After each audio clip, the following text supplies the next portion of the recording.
ഇതിന്റെ കാസ്റ്റിംഗിലേക്ക് വരുമ്പോൾ ഇപ്പോൾ ഫാമിലി ഓറിയന്റഡ് ആണ് സാർ പറഞ്ഞത്. മുകേഷ് ഉർവശി എന്ന് പറയുന്നത് രണ്ട് പ്രധാനപ്പെട്ട ആൾ. ഇപ്പോൾ മുകേഷ് തന്നെ പറഞ്ഞിട്ടുണ്ടായിരുന്നു ഒരു ഇന്റർവ്യൂവിൽ മമ്മി ആൻഡ് മീക്ക് ശേഷം അല്ലെങ്കിൽ ഇപ്പോൾ അവർ ഒന്നിക്കുമ്പോഴേക്കും ഉണ്ടാവുന്ന അവരുടേതായ ഒരു ജെല്ലിംഗ് ഉണ്ട്. ഇപ്പൊ യൂത്തിന് അല്ലെങ്കിൽ പ്രത്യേകിച്ച് കണക്ട് ചെയ്യാൻ പറ്റുന്ന ധ്യാനും ഷൈൻ ടോം ചാക്കോവും വേറൊരു ഭാഗത്ത്. ഈ കാസ്റ്റിംഗ് ഐഡിയ എങ്ങനെയായിരുന്നു? പർപ്പസ്ഫുൾ തന്നെയാണ്. എനിക്ക് ആ ഒരു സിങ്ക്രണൈസേഷൻ ആവശ്യമുണ്ട്, ഓൾഡ് ആൻഡ് ന്യൂ ജനറേഷൻ തമ്മിലുള്ള. അപ്പോൾ ഒന്നാമത് മലയാള സിനിമയിൽ ഏറ്റവും അണ്ടർ റേറ്റഡ് ആയിട്ടുള്ള ആക്ടറാണ് മുകേഷ്. അദ്ദേഹത്തിന് ഇനിയും എത്രയോ നല്ല കഥാപാത്രങ്ങൾ കൊടുക്കേണ്ടതായിട്ടുണ്ട്. അദ്ദേഹത്തിനെ വേണ്ട രീതിയിൽ മലയാള സിനിമ പ്രോത്സാഹിപ്പിച്ചിട്ടില്ല എന്ന് ഞാൻ ഇന്നും പറയും, നാളെയും പറയും, എന്നും പറയും. കാരണം അത്രയ്ക്ക് കാലിബറുള്ള ഒരു ആക്ടറാണ്. ഇത് എൻ്റെ പടത്തിലെ നായകനായിട്ടുള്ള എൻ്റെ വൈരം സിനിമയിൽ അദ്ദേഹം അഭിനയിച്ചിട്ടുണ്ട്. ഞാനുമായിട്ട് ആത്മബന്ധമുള്ള ഒരാളാണ്. എൻ്റെ അടുത്ത പടത്തിലും അദ്ദേഹം ഒരു പ്രധാന കഥാപാത്രം ചെയ്തു. അപ്പം ഞാൻ പറഞ്ഞത് മുകേഷ് ഏട്ടൻ്റെയും ഉർവശി ചേച്ചിയാണ് ടൈമിങ്ങിൽ ഏറ്റവും നല്ല ആർട്ടിസ്റ്റുകൾ, എണ്ണം പറഞ്ഞ ആർട്ടിസ്റ്റുകൾ രണ്ടുപേരും. ഗിവ് ആൻഡ് ടേക്ക് പോളിസി ഉണ്ട്. അവർ നമ്മളൊരു സീനിൽ നിൽക്കുമ്പോഴത്തേക്ക് ഒരു സംവിധായകൻ എനിക്കുള്ള സന്തോഷം വേറെ എന്താ വേണ്ട. ഈ രണ്ടു പേരുടെ ഒരു പെർഫോമൻസ് ഈ കഥാപാത്രങ്ങൾ ഡിമാൻഡ് ചെയ്യുന്നു.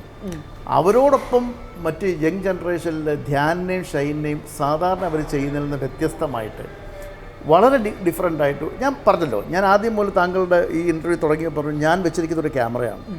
ആ ക്യാമറ അയ്യരുടെ വീട്ടിലേക്കാണ്. അയ്യർ പോകുന്ന ഭാഗത്തേക്ക് ഞാൻ ആ ക്യാമറ കൊണ്ടു. അതിൽ ചില കഥാപാത്രങ്ങൾ കൂടെ കയറി വരികയാണ്. അപ്പോൾ അങ്ങനെയാണിത് ട്രീറ്റ് ചെയ്തിരിക്കുന്നത്. അത് തീർച്ചയായിട്ടും സ്ക്രിപ്റ്റ് റൈറ്ററാണ് ഞാൻ. എൻ്റെ കഥാപാത്രങ്ങൾ എങ്ങനെ വേണമെന്ന് എനിക്കൊരു ധാരണയുണ്ട്. അത് ഞാൻ എക്സിക്യൂട്ട് ചെയ്തപ്പോഴും അതുപോലെ തന്നെയായിരുന്നു. ഞാൻ എങ്ങനെ വേണമെന്നുള്ള രീതിയിൽ തന്നെയാണ് എല്ലാ താരങ്ങളും ഇതിനകത്ത് പെർഫോം ചെയ്തിരിക്കുന്നത്. സിനിമയുടെ ബോക്സ് ഓഫീസ് വിജയപരാജയങ്ങൾ സാറിനെ ബാധിക്കാറുണ്ടോ? എന്നെ ബാധിക്കാറില്ല, പക്ഷേ എൻ്റെ പ്രൊഡ്യൂസറെ ബാധിക്കാറുണ്ട്. അപ്പോൾ അയ്യറിന് അറേബ്യയിലേക്ക് വരുമ്പോഴും അങ്ങനൊരു തീരുമാനം അല്ലെങ്കിൽ ഇതൊരു പ്രൊഡ്യൂസറിന് അദ്ദേഹം മുടക്കിയ പൈസ എങ്ങനെ? അതിനുവേണ്ടിയാണല്ലോ ഞാൻ നാളിതുവരെ ചെയ്യാത്ത മാർക്കറ്റിങ്ങിന് സിനിമ ചെയ്യുന്നു. ഒന്നോ രണ്ടോ ഇൻ്റർവ്യൂവിൽ ആരും നിർബന്ധിച്ചാൽ പോകുന്നു. ഞാൻ സംസാരിക്കാറില്ലല്ലോ, നിങ്ങൾക്ക് നോക്കിയാൽ. പക്ഷേ ഇതിൽ എനിക്ക് കൊമേഴ്ഷ്യൽ ഇതുണ്ട്, എലമെൻ്റ് ഉണ്ട്. പ്രൊഡ്യൂസർ ഉൾപ്പെടെ പ്രൊഡ്യൂസറുടെ കുടുംബാംഗങ്ങൾ വന്ന് കണ്ട് ഭയങ്കര ഹാപ്പിയായി. അപ്പോൾ എനിക്കൊരു കടമയുണ്ട്, ഒരു കമ്മിറ്റ്മെൻ്റ് ഉണ്ട്. എനിക്ക് വേണ്ടി ഒരാൾ പടം പ്രൊഡ്യൂസ് ചെയ്യുമ്പോൾ സ്വാഭാവികമായിട്ട് അദ്ദേഹത്തിന് ആ പൈസ തിരിച്ച് കിട്ടണമല്ലോ.